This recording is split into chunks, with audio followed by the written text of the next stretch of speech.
Tonight on Fox 10 Investigates, a behavioral health provider on tribal land suspended by access over credible allegations of fraud. It is just weeks after a Fox 10 investigation aired about Sacred Circles of Healing and Wellness, and the clinic also under FBI investigation. Fox 10 investigator Justin Lum has more. We first introduced you to Denis Artiles, the CEO of a terminated provider called Newfound Hope.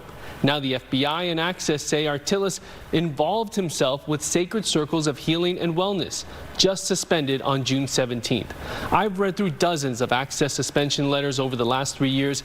This one is extensive, listing more than 30 serious allegations. There are people that were bad actors before that realized that they could find a native to be the front man and move the operation to native land because there isn't a license that's needed there. That was May 18th, when Republican State Senator Karen Werner just wrapped up her press conference, raising concerns about the sober living scheme she says is still happening. This was days after the AG's office revealed an FBI probe into Sacred Circles of Healing and Wellness, located in Tuba City on the Navajo Nation, a provider that Werner says was brought to her attention by whistleblowers. Since the clinic operated on tribal land, it didn't require licensing from the Department of Health, even while being paid by the state's Medicaid agency, Access, reimbursed $294,000 in 6 months for services provided.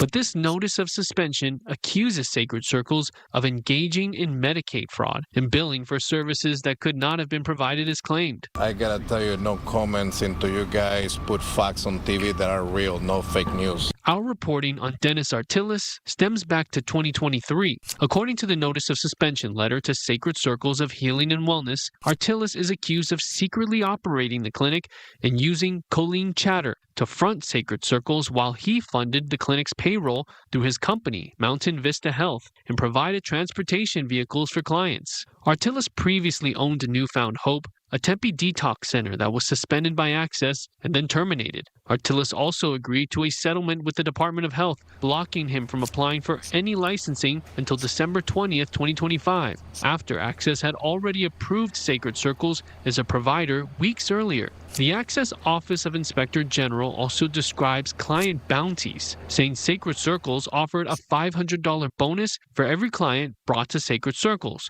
going on to say Colleen Chatter was the only one receiving the bonuses paid by Artiles. And we're just watching history repeat itself. Senator Werner says she learned about Artiles through those same whistleblowers. They were only paid once, and then after that it was all paid to Ms. Chatter. I was told the same information, and that is patient brokering, and it should never happen. Chatter is listed as the CEO of Sacred Circles, but she was once an advocate for a grassroots effort known as Stolen People, Stolen Benefits, helping tribal members victimized by the Access fraud scheme. The suspension letter also says Sacred Circles allowed an intoxicated man to attend classes, and that Chatter allegedly bought drinks for him and engaged in a sexual affair with that man.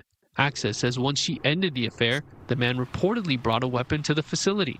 There's also mention of AI, as the suspension letter accuses Sacred Circles of making staff use ChatGPT to generate clinical notes, then pasting the results into Word documents instead of personally documenting services provided. I know that Access is now taking on some AI to root out fraud, but if the providers are also using, or the bad actors are also using AI in order to make a loop around that, that is problematic. And it is something that we are going to have to address and ensure that it's not being improperly used. Sacred Circles allegedly ghost billed for members who didn't attend classes, left early, or just stopped coming. Per Access, the clinic also did urine analysis testing despite not being licensed to provide lab or medical services. Werner believes there are still gaps in the system. It's disappointing that we're allowing history to repeat itself, considering how large the Medicaid fraud was over the last several years. Sacred Circles of Healing and Wellness can request a state fair hearing if they disagree with this suspension,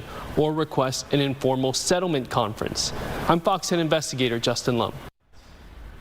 And for all of our coverage on the Access fraud scandal, you can head to fox10phoenix.com/soberliving or scan the QR code.